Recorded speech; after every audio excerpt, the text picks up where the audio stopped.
Hola, ¿qué tal? Bueno, en vísperas del 1 de mayo, de un nuevo 1 de mayo, vamos a hacer dos videos. Uno de los cuales está destinado a conmemorar los acontecimientos que derivaron de la ejecución de 5 dirigentes obreros en Chicago el 11 de noviembre del año 1886, los llamados mártires de Chicago. En la segunda mitad del siglo XIX, el capitalismo había alcanzado amplio desarrollo en Europa y fundamentalmente en el norte de Estados Unidos, a tal punto que en la segunda ciudad de ese país, que era Chicago, la clase obrera tenía una amplia presencia por la gran cantidad de fábricas allí existentes. A su vez, en el año 1864, bajo la dirección de Federico Engels, Carlos Marx, Mikhail Bakunin y otros dirigentes socialistas, marxistas, anarquistas, se había formado la primera organización obrera internacional, la Asociación Internacional de Trabajadores, conocida como la Primera Internacional. A partir de allí, en todo el movimiento obrero de los países altamente industrializados, se inicia un proceso en búsqueda de conquistas sociales elementales. Los trabajadores, hombres y mujeres, y los niños a partir de los 10 años tenían horarios de trabajo y jornadas de trabajo que iban desde las 10 hasta las 14 horas y en algunos casos incluso 18 horas de trabajo. Además de eso, entre las grandes reivindicaciones que se buscaban, condiciones de salubridad, salarios, descanso dominical. Es así entonces como en el año 1884, en Estados Unidos, la organización laboral existente en ese momento fijó para el 1 de mayo del año 1886 como inicio de la jornada de 8 horas en todo ese país del norte y para Canadá. La consigna era 8 horas para el trabajo, 8 horas para el descanso y 8 horas para la casa.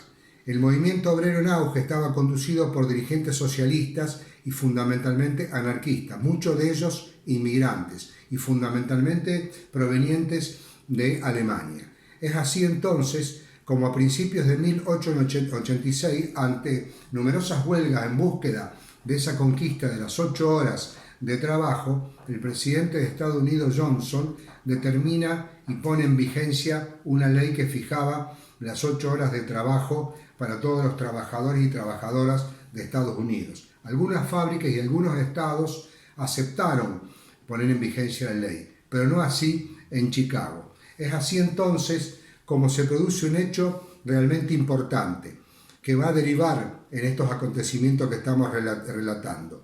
El 16 de febrero de 1886 se desata una gran huelga en la fábrica McCormick de herramientas e implementos agrícolas, porque la patronal había intentado descontarle parte de los jornales a sus empleados para construir un templo religioso, para construir una iglesia. Ante la huelga inflexible de los trabajadores, McCormick contrata a rompehuelgas, a trabajadores que no adherían a la huelga, los llamados esquiroles o crumiros en Europa. Entonces, ante el avance de las luchas obreras y en vísperas de que no se ponía en vigencia la jornada de 8 horas de trabajo, se fijó un acto para el 1 de mayo de 1886, acto que se realizó frente a la fábrica McCormick. Allí se realizó el primer acto con la presencia de miles de trabajadores que fueron violentamente reprimidos por la policía. Para el día 3 se convocó a un nuevo acto frente a las plantas de la fábrica McCormick.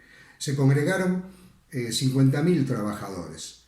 Mientras hablaba el dirigente alemán Augusto Spies, periodista y que residía en Chicago, la policía en ese momento cambia el turno, salen los trabajadores rompehuelgas de su horario de trabajo y se enfrentan con los huelguistas, dando lugar a una batalla campal. Como respuesta, la policía reprime violentamente y mueren 6 trabajadores que estaban protestando frente a la fábrica. A tales efectos se convoca al día siguiente, en un lugar público, en un parque, a un gran acto de protesta que logra la adhesión del alcalde de Chicago. El alcalde de Chicago se hace presente en el acto para garantizar que la protesta, que el acto, la celebración del mismo sea pacífica. Terminado el acto, el alcalde de Chicago se retira del mismo, pero quedan todavía en ese lugar público, en el parque,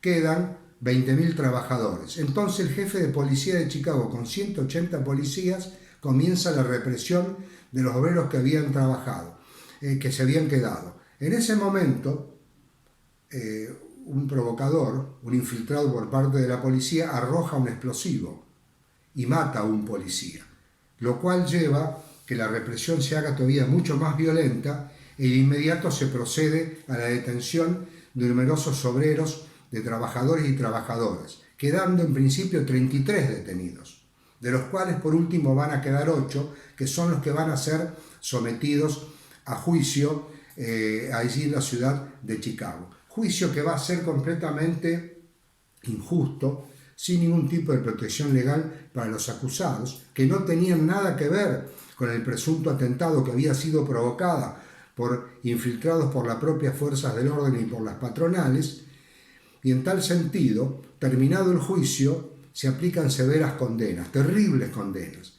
3 de ellos son condenados a prisión perpetua y 5 a morir en la horca. La sentencia, la ejecución de la sentencia se va a cumplir en la mañana del 11 de noviembre del año 1886 y van a ser ejecutados en la horca los siguientes dirigentes obreros, y que paso a relatar: George Engel, alemán de 50 años, tipógrafo; Adolf Fischer, alemán de 30 años, periodista; Albert Pearson, de 39 años, norteamericano, que se probó que no estuvo en el lugar, pero que se entregó para estar con sus compañeros. Pero bueno, ya que estaba, lo juzgaron y también lo ahorcaron. August Vincent Teodoro Spies, alemán, periodista. Y Louis Link, alemán, 22 años, carpintero, que para no ser ejecutado se ahorcó en su propia celda. Este acto, esta ejecución, mereció la repulsa en todos los lugares del mundo, pero lo más extraordinario es la descripción que hace de la ejecución José Martí. En efecto, José Martí cubre la ejecución de estos 5 militantes anarquistas y obreros, y lo cubre como corresponsal del diario Nación de Buenos Aires. Dice José Martí en su relato: salen de sus celdas, se dan la mano, sonríen, les leen la sentencia, les sujetan las manos por la espalda con esposas, les ciñen los brazos al cuerpo con una faja de cuero y les ponen una mortaja blanca como la túnica de los catecúmenos cristianos. Abajo la concurrencia, sentada en hilera de sillas delante del cadalso como en un teatro. Firmeza en el rostro de Fischer, plegaria en el de Spies, orgullo en el de Parson. Al final termina diciendo José Martí en su crónica: les bajan las capuchas, luego una seña, un ruido, la trampa cede, los 4 caen y se balancean en una danza espantable. Con la ejecución de estos 5 dirigentes obreros, conocidos como los mártires de Chicago, se inicia una lucha más intensa por parte del movimiento obrero mundial y se fija como fecha de lucha y de conmemoración de las reivindicaciones obreras el 1 de mayo, que se establece en numerosos países como un día feriado de celebración. Los únicos 2 países que no adhieren al 1 de mayo como Día de los Trabajadores, como Día de los Obreros, son Estados Unidos y Canadá, que fijaron como fecha para festejar el Día del Trabajo el primer lunes del mes de septiembre. Bueno, de esta manera brevemente hemos dado este relato para ir explicando el origen del 1 de mayo y la intensidad de las luchas obreras y de los sacrificios y de los martirios que debieron sufrir miles y millones de trabajadores en busca de sus conquistas.